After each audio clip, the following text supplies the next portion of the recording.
des idées. Mon général, c'est dans cette ambiance que nous faisons la redevabilité. Ce n'est pas un exercice facile. Je comprends bien. Merci de vous y soumettre. Merci beaucoup. Vous savez,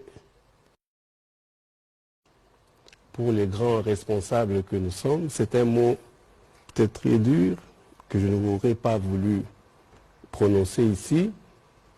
C'est l'ultra-crépidarianisme.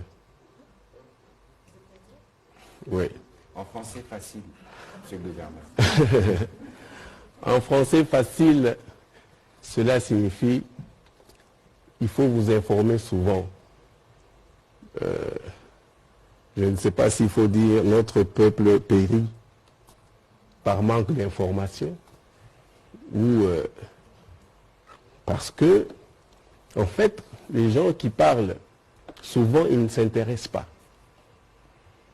Ils sont à un certain niveau, ils ne prennent pas.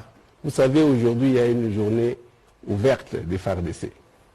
Je voudrais vraiment voir, je vais poser la question, vous êtes des journalistes, demain, il faut demander combien d'intellectuels et combien de responsables étaient dans cette journée-là. On parle, c'est vrai, nous n'avons pas tout fait. Ça c'est vraiment, c'est vrai, on n'a pas tout fait. Mais est-ce que c'est un échec?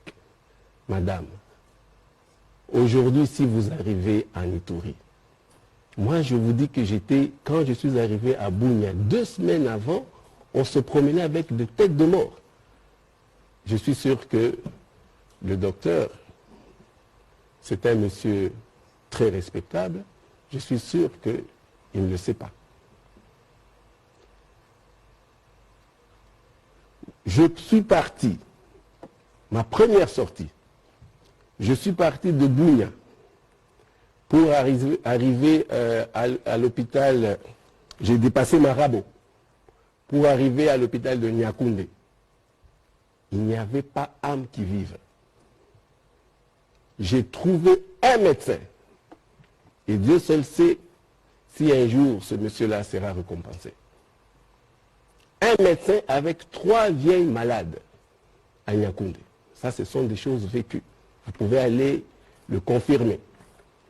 Il n'y avait personne. Personne alors. Je suis arrivé jusqu'au territoire. On m'a amené, je crois, 30 bonnes dames de Kimbanguistes, parce qu'il faut que je les cite, qui venaient de Komanda. C'est devant elles que j'ai tenu un meeting, parce qu'en fait, à tenir un meeting. Mais allez voir aujourd'hui, madame. Allez voir aujourd'hui. Il n'y avait que 2 véhicules incendiés sur la RN27 jusqu'à Komanda. Allez voir aujourd'hui. J'étais sur la RN27, j'ai dépassé Iga Barrière. J'ai trouvé 200 véhicules bloqués. Avec mon équipe, nous avons ouvert la RN27. Tout ce que vous entendez là-bas, Kobu, Bambou, Mungwalu. À Mungwalu, il y avait un peu de vie. Mais Kobu, c'était le sanctuaire de Kodeko. Aujourd'hui, ils n'y sont plus. Bambou, Nyangaray, tous les environs là-bas. C'était Kodeko, ils n'y sont plus. Ils n'y sont plus. Je vous ai dit qu'ils ont été chassés. Ils sont en profondeur. La dernière opération qu'ils ont menée, par exemple, je parle des ADF, c'était vers la rivière Ituri. Ils ont brûlé, je crois, ils ont incendié des véhicules, ils ont brûlé quelques maisons. Ils étaient combien? 6. Je vous ai parlé d'un exemple ici. Je vous ai parlé du Bataclan. Si vous vous rappelez bien, il y avait combien de commandos dans cette salle? 6 ou 5, je pense. Et il y a eu 80 morts. Devrions-nous dire que c'est parce qu'il y a eu autant de morts que l'état de siège a échoué?